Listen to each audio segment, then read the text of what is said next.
সোহেল ভাই, আপনাদের ঢাকা 10 আসনের মন্ত্রী মহোদয় শেখ রবিউল আলম সাহেব, উনি আপনাদেরকে প্রতিশ্রুতি দিয়েছিলেন নির্বাচনের সময় যে সন্ত্রাসমুক্ত, মাদকমুক্ত, চাঁদাবাজ মুক্ত থাকিবে। এটা কি সঠিক পালন হয়েছে? হ্যাঁ, ইনশাল্লাহ সন্ত্রাস মুক্ত, মাদক মুক্ত, চাঁদাবাজি মুক্ত এটি কাজ হচ্ছে ইনশাল্লাহ।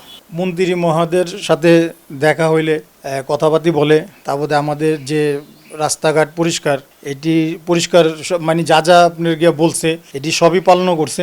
আর রোডঘাটও পরিষ্কার আছে, সব কিছুই আল্লাহ রহমতে ভালোই। মন্ত্রী মহোদয় যেসব আপনার গিয়া যে প্রতিশ্রুতি দিয়েছে সবগুলোই ইনশাল্লাহ পালন করতেছে। মন্ত্রী মহোদয়ের ধন্যবাদ জানাই। আমাদের 22 নং ওয়ার্ড এলাকাবাসীর পক্ষ থেকে আমাদের মন্ত্রী মহোদয়ের ধন্যবাদ জানাই আমি। আমাদের এলাকার থেকে মানে আপনার মাদক যারা ব্যবসা করতেই করছে এরা সবাই অ্যারেস্ট হয়েছে, কিছু বাইরে হয়েছে, কিছু ভিতরে আছে, এখনো ভিতরে আছে। এখন বর্তমানে আল্লাহ রহমতে কমই আছে, মাদক একটু কমই আছে। এই জন্য ধন্যবাদ জানাই আমাদের মন্ত্রী মহোদয়ের। আপনাদের ঢাকা 10 আসনের মন্ত্রী মহোদয়ের যে প্রতিশ্রুতিগুলি দিয়েছিলেন নির্বাচনের সময়, সে প্রতিশ্রুতিগুলি কি রেখেছেন এবং এই বিষয়ে আপনার কি মতামত? প্রতিশ্রুতি মন্ত্রী মহোদয় দিয়েছেন, রেখেছেন। হাজারীবাগ থানায় অনেক মাদক ব্যবসায়িক ধরা খেয়েছে, মাদক বিক্রেতা অনেকটা কমছে, অ্যারেস্ট হয়েছে। আগামী দিনে যেগুলো আছে এগুলো সব কমে যাবে আশা করি ইনশাল্লাহ। আমরা আগামী দিনে যারা বর্তমানে যে কজন অ্যারেস্ট হয়েছে, সেদিন দেখলাম 25 জন অ্যারেস্ট হয়েছে, হাজারীবাগ থানা আটক হয়েছে মাদক ব্যবসায়িক।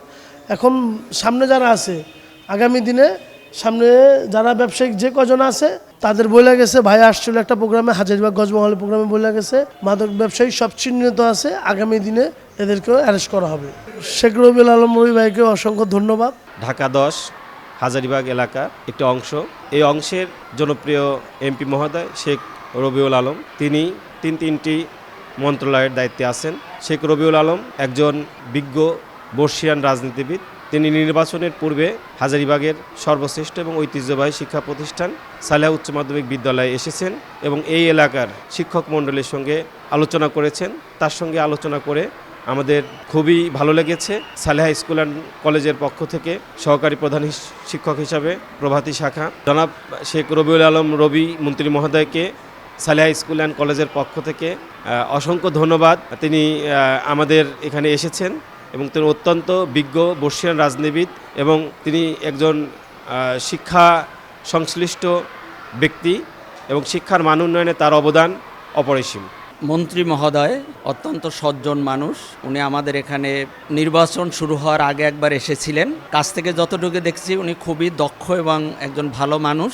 আর নির্বাচনের পরে ওনার দায়িত্ব নেওয়ার পরে এলাকায় কোনো বিশৃঙ্খলা আমরা দেখি নাই। তাতে বোঝা যাচ্ছে উনি খুব ভালোভাবেই ওনার দায়িত্ব পালন করতে আছে। এই জন্য ওনাকে অভিনন্দন এবং শুভেচ্ছা। মাননীয় সংসদ সদস্য শেখ মোহাম্মদ রবিউল আলম স্যার, উনি সরকারের 3টে মন্ত্রণালয়ের দায়িত্বে আছেন এবং শিক্ষার বিষয়ে উনি যে আগ্রহ এবং শিক্ষার ব্যবসায়ে যে বিষয়ে তার এলাকার উন্নয়নের এবং শিক্ষার বিষয়ে গুরুত্বপূর্ণ ভূমিকা রাখার জন্য ওনাকে বিশেষভাবে ধন্যবাদ। আমরা তার এই শিক্ষার প্রতি গুরুত্ব এবং আগ্রহের জন্য এলাকাবাসী এবং সালেহা স্কুল অ্যান্ড পক্ষ থেকে জনাব শেখ রবিউল আলম স্যারকে আন্তরিকভাবে সালেহা স্কুল অ্যান্ড কলেজের পক্ষ থেকে এবং সমস্ত শিক্ষকের পক্ষ থেকে ধন্যবাদ জানাই। ঢাকা 10 আসনের মাননীয় মন্ত্রী শেখ রবিউল ইসলাম স্যারকে, তিনি যে মাদকমুক্ত এবং দুর্নীতিমুক্ত এই হাজারীবাগ গড়ার জন্য উদ্যোগ নিয়েছেন, এই জন্য তাকে সাধুবাদ জানাই এবং তার সুস্বাস্থ্য কামনা করি এই সালেহা স্কুল অ্যান্ড কলেজের পক্ষ থেকে। এই সময় মনের কথা বলে, এই সময় সময়ের পথে চলে, এই সময় সমাজের কথা বলে, এই সময় সময়ের পথে চলে, সবার কথা বলে। এই সময়, এই সময়।